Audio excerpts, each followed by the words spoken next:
¿qué tal? ¿Cómo estáis? Estamos aquí Pau Cardona y yo misma, Ingrid Antolino. Hola, Pau. Hola, Ingrid, ¿qué tal estás? Muy bien. Os recuerdo que Pau es coach, psicólogo, formador en PNL y coaching, y que yo también soy coach, formadora en competencias transversales, investigadora educativa, y hoy vamos a hablar sobre un tema muy importante que es la motivación. ¿Por qué hablamos de la motivación? Bueno, porque principalmente, y relacionado con los objetivos, muchas veces cuando queremos conseguir cosas necesitamos motivación.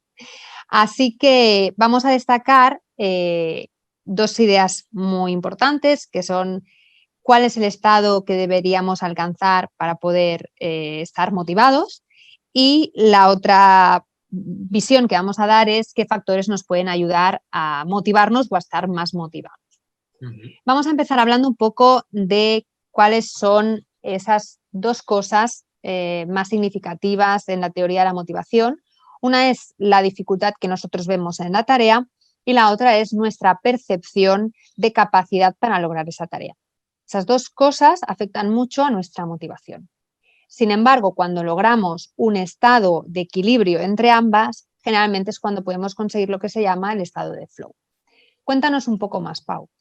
Sí, esta teoría viene del estudio de un psicólogo social americano, pero de origen polaco, cuyo apellido no me voy a atrever a pronunciar, pero que es Michael, de nombre, y ya lo veréis. Es el libro famoso, fue famoso durante un tiempo, hace unos 4 o 5 años, que se llama Flow, literalmente, ¿no? Y él empieza a evaluar un poco el grado de... En verdad, él empezaba con un estudio de la felicidad. Y de hecho, el estado de flow es el estado que llega a la conclusión de que es el estado en el que somos más felices. Es decir, estar motivados y estar ocupados haciendo algo que nos gusta y nos ayuda y nos supone un cierto reto, ¿no?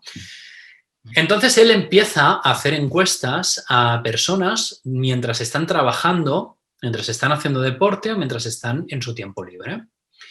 Y se da cuenta sorprendentemente de que muchas de estas personas no demuestran ser felices durante su tiempo libre. Y aquí empieza una segunda investigación de ver el por qué, ¿no? La conclusión a la que llegan es que nosotros los seres humanos somos felices cuando estamos ocupados con una tarea que es lo suficientemente difícil como para obligarnos a prestar atención, pero lo suficientemente fácil como para que nos sintamos buenos en ella. Y aquí vienen estos dos factores que, Ingrid, tú apuntabas. Es decir, la dificultad de la tarea y nuestros recursos, que en el fondo son dos percepciones. Es decir, esto es una evaluación subjetiva. La dificultad de la tarea, antes de empezarla, tú te la imaginas una. Cuando empiezas te das cuenta de que puede ser más o puede ser menos, pero es una previsión. Es más, tú mismo, en una misma tarea en la que estás trabajando, depende de cómo te sientas, de lo cansado, de lo activo, de lo motivado que estés, te puede parecer más fácil o demasiado difícil, ¿no? Y lo mismo sucede con los recursos. Nuestros recursos internos, externos, nuestras habilidades, nuestros conocimientos, son una evaluación. Aquello que pensamos que somos capaces de hacer no es lo mismo. Y eso lo sabe todo el mundo que se ha encontrado con una situación difícil y ha tenido que apechugar, ¿no? De hecho, todos sabemos que una manera de que la gente rinda es a veces tirarlos un poco a los leones y entonces empiezan a sacar un montón de recursos. Quizá no es la más ética, pero es una que funciona. ¿Por qué? Porque tenemos más recursos de los que nos pensamos que tenemos. Entonces, pues dentro de esta teoría lo que dice Michael es que cuando vamos a una teoría, cuando la dificultad sobrepasa nuestra percepción de nuestros recursos, entramos en ansiedad. Es cuando vamos de culo a nuestro trabajo, generamos estrés, esa sensación de que no damos abasto. Y llevada al extremo, esa sensación acaba sucediendo en ataques de ansiedad, crisis de pánico y lo que llamamos el síndrome del burnout, quemarse en el trabajo. Cuando acabas ya tan cansado que no eres capaz de hacer ni las cosas más fáciles, ¿no? Pero también hay un problema cuando vas con cosas demasiado fáciles, es decir, que te aburres, ¿no? Todos sabemos Esa situación famosa del chico demasiado listo para la clase en la que está y que resulta que acaba teniendo peores resultados que los demás, porque se aburre y no presta Ujú. atención y no pone toda su energía en esto, ¿no? Eso también sucede con los trabajos. Cuando tienes un trabajo muy dominado, es cómodo, pero no es motivante. Y te Exacto. aburres en tu trabajo. Y te Ujú. pasas el tiempo esperando que llegue el fin de semana, ¿no? Sí, o lo haces con una cierta inercia, ¿no? Pero al final no te sientes realizado, ¿no? Lo haces bien, sabes que eres apto, ¿no? Pero no sientes un aliciente, una cosa que te Eres, haga sentir vivo, ¿no? eres efectivo y punto. No puedes Ujú, pensar que eres bueno porque lo ves tan fácil para ti, porque tus recursos son los adecuados, te parece tan fácil que eso no tiene mérito.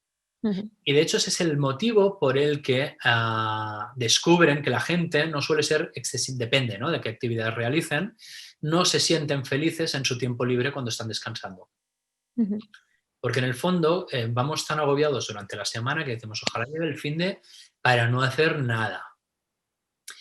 Y en cierta manera no te estás retando, no estás entrando en ese momento de flow, ¿no?, en el que pues estás actuando, no estás pensando y estás, en cierta manera el tiempo se pasa sin que te des cuenta y es esa sensación en la que en verdad estás feliz.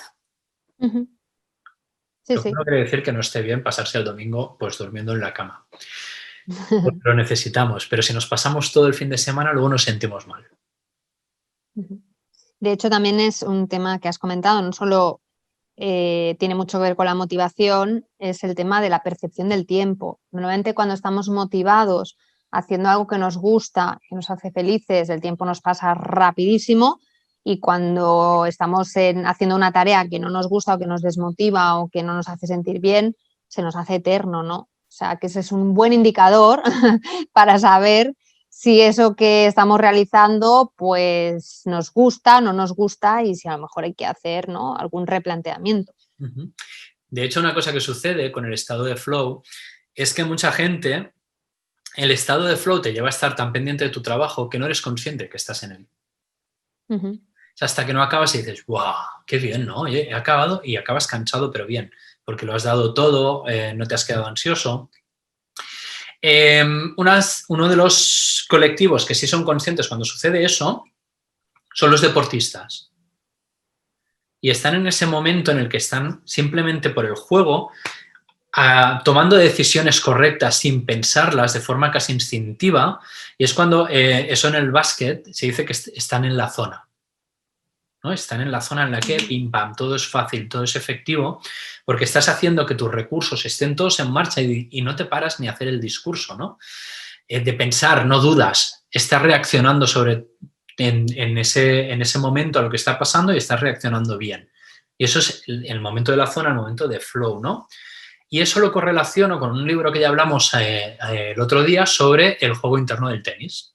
ujú, Timothy Galway lo que dice es, cuando tú estás jugando un partido de tenis, cuando tú estás trabajando, cuando estás haciendo alguna cosa, ¿verdad? Estás haciendo dos juegos. Uno externo en el que juegas contra tu rival o contra tu trabajo, digamos, contra la tarea, y otro interno en el que estás jugando contra ti mismo, contra tu crítico interior, contra tu juzgador inferior que te está diciendo, bueno, pues esto lo tienes que hacer así, esto lo tienes que hacer así, esto lo has hecho mal, esto lo has hecho bien, y ese discurso te quita de estar en esa zona, porque te lleva ujú, hacia adentro en lugar de estar hacia afuera, ¿no? ujú.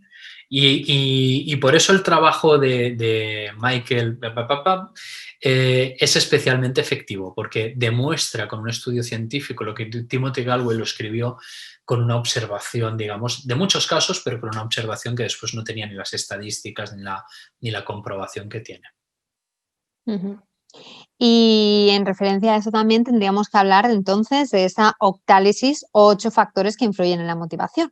Sí, de hecho, esto viene de una escuela diferente, ¿no? De la psicología social, que quizá es menos académica, pero ahora ha entrado fuerte y que realmente se están haciendo los estudios adecuados, que es la gamificación, ¿no? El Ujú. estudio de los juegos. ¿Por qué?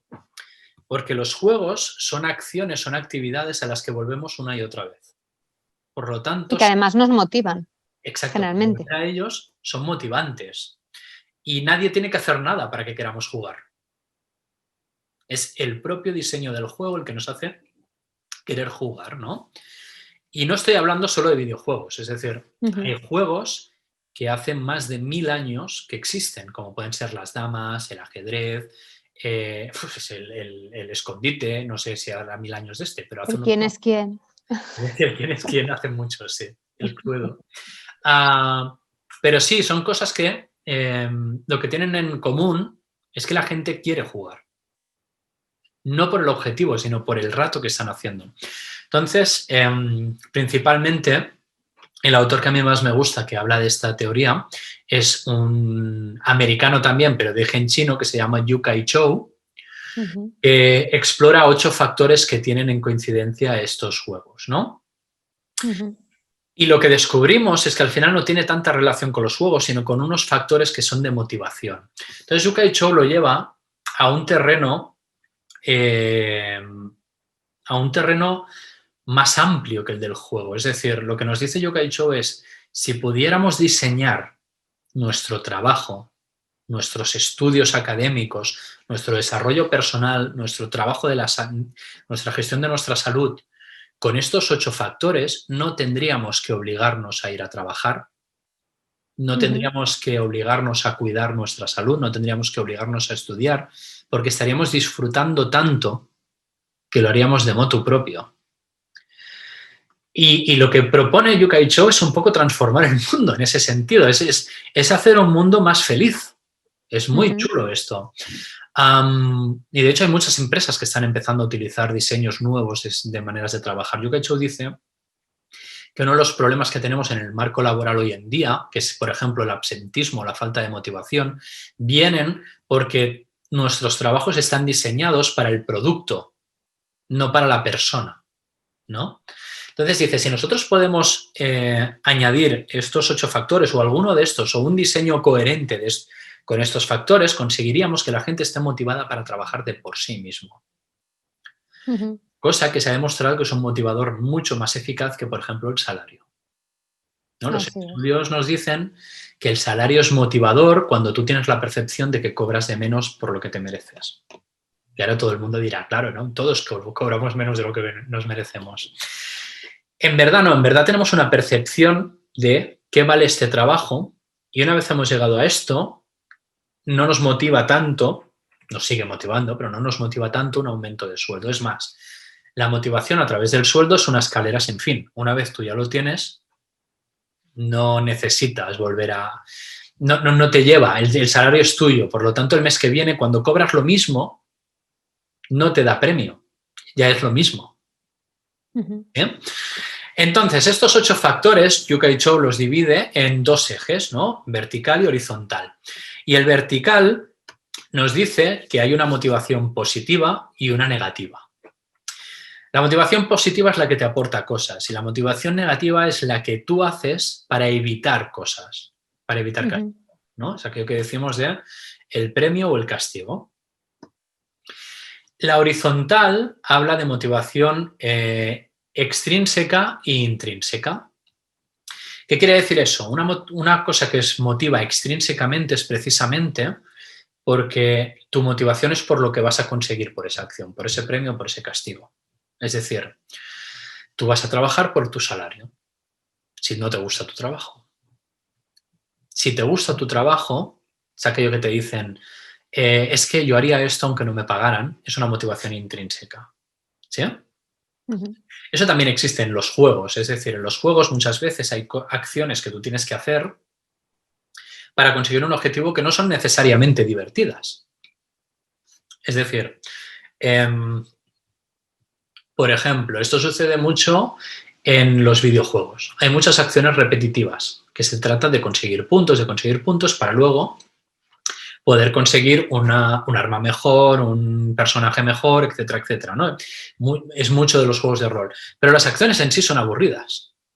Ujú. Pero tú estás motivado a hacerlos porque hay un premio después. En cambio, lo que es divertido de hacer por sí mismo, lo que es creativo, no necesita ese premio. Y eso son acciones como, por ejemplo, el deporte. Muchas veces, cuando no compites, te gusta ese deporte. Bailar no tiene un objetivo y nos gusta. Ujú.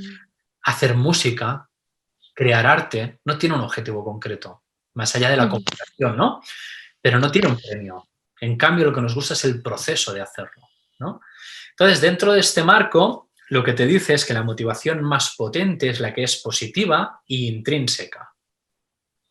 Y si me vais a permitir, vamos a dar la vuelta a esta rueda, porque lo pone como en una rueda, en un octágono, evidentemente, y habla primero, si empezamos por las 12, lo que serían las 12 de un reloj, estamos en la parte más arriba, ¿no? En la parte positiva, en medio entre la extrínseca y la intrínseca, y es el significado.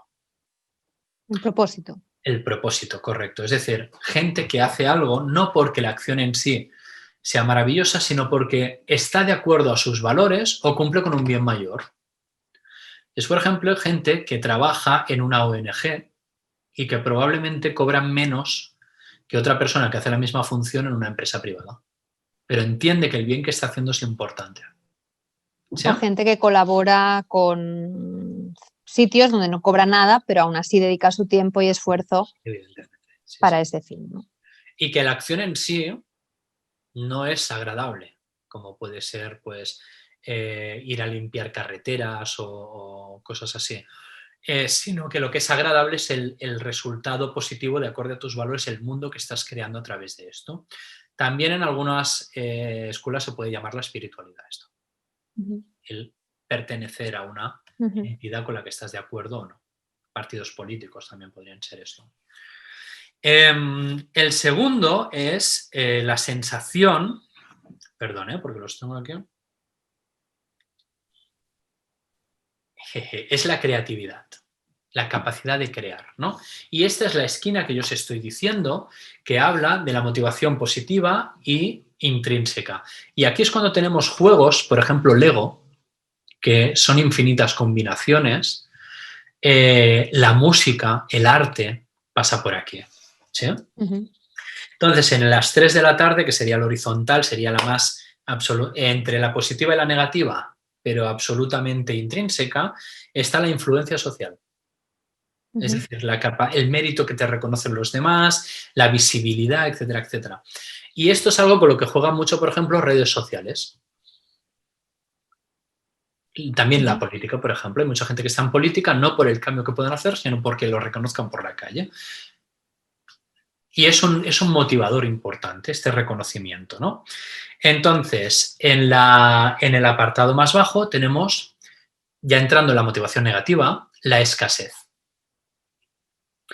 ¿Qué es la escasez? La escasez es, por ejemplo, el sistema que utiliza Apple para vender sus ordenadores o sus móviles. Cuando lanza un producto nuevo, Apple pone en el mercado muchos menos de los que sabe que se van a vender. Y entonces lo que para que la gente exacto. se vuelva loca. Exacto, y tienes colas que dan la vuelta a la calle, tienes gente que duerme allí, etcétera, etcétera, ¿no? Cuando algo es escaso se vuelve precioso.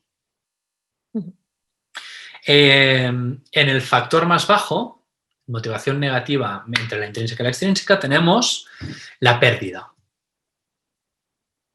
Cuando te lo curras por no perder algo, ¿no? Cuando sigues yendo al gimnasio por no perder tu forma física o tu salud. Cuando haces horas extras sin cobrar por no perder tu trabajo. Es motivación negativa, pero oye, funciona. Sí, sí. Muy bien, entonces tenemos, por el otro lado, la imprevisibilidad, la cual es discutible si es positiva o negativa. A mí, por ejemplo, la imprevisibilidad me gusta mucho.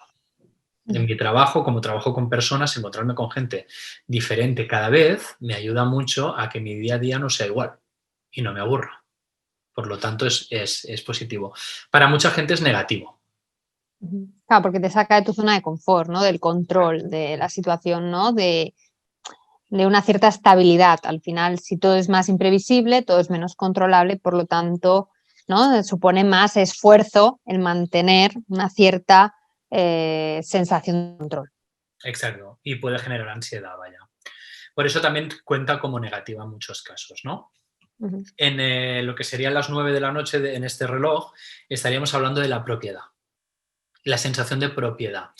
Y esta es, por ejemplo, cuando en el trabajo te dicen, oye, este es tu despacho y tú te lo montas como tú quieres, te pones tus fotos, o esta función es tuya, tú eres el responsable de esto y aquí esto te da ganas de hacerlo, ¿no? Por ejemplo, en redes sociales es la persona que se hace su perfil perfecto y su contenido es maravilloso y le gusta porque está como cultivando su jardín. ¿no? En este tipo de cosas. Y después, si vamos a las 11, lo que tenemos es el reto, el accomplishment que él dice, ¿no? Y es cuando algo te motiva simplemente porque es difícil.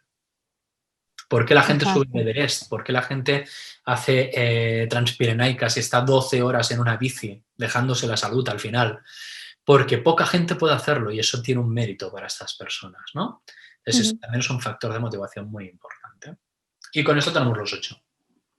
Muy bien. De hecho, lo que hace Yukai es evaluar productos, lugares de trabajo, juegos a través de estos 8 factores y combinación de estos mismos. No siempre tienes que apretar a todos. De hecho, sería un caos apretar a todos a la vez. Pero es un sistema muy fácil para poder diseñar cosas que sean muy adictivas y que den ganas de utilizar. Y también estaría bien conocer estos 8 factores para uno mismo, si necesita autoconocerse para luego encontrar factores de automotivación, pues ver, ¿no?, cuáles son los factores que a él le motivan más, cuáles son los que le motivan menos y usar ese conocimiento para decir, vale, si esta tarea, por la razón que sea, la tengo que hacer porque es una necesidad, ¿no?, pues voy a ver cómo puedo enriquecerla, ¿no?, para que resulte motivante para mí. Porque a veces pues, los factores que me pueden motivar a mí no son los mismos que te pueden motivar a ti, ¿no? Y tener ese conocimiento yo creo que puede ser muy útil para usarlo en nuestra vida, ¿no? Para llevarnos a conseguir algo, efectivamente. Pues muchas gracias, Pau. Muy interesante el tema de la motivación. Seguro que muy útil para algunas personas. Así que nada, nos despedimos por hoy. Hasta la próxima. Chao.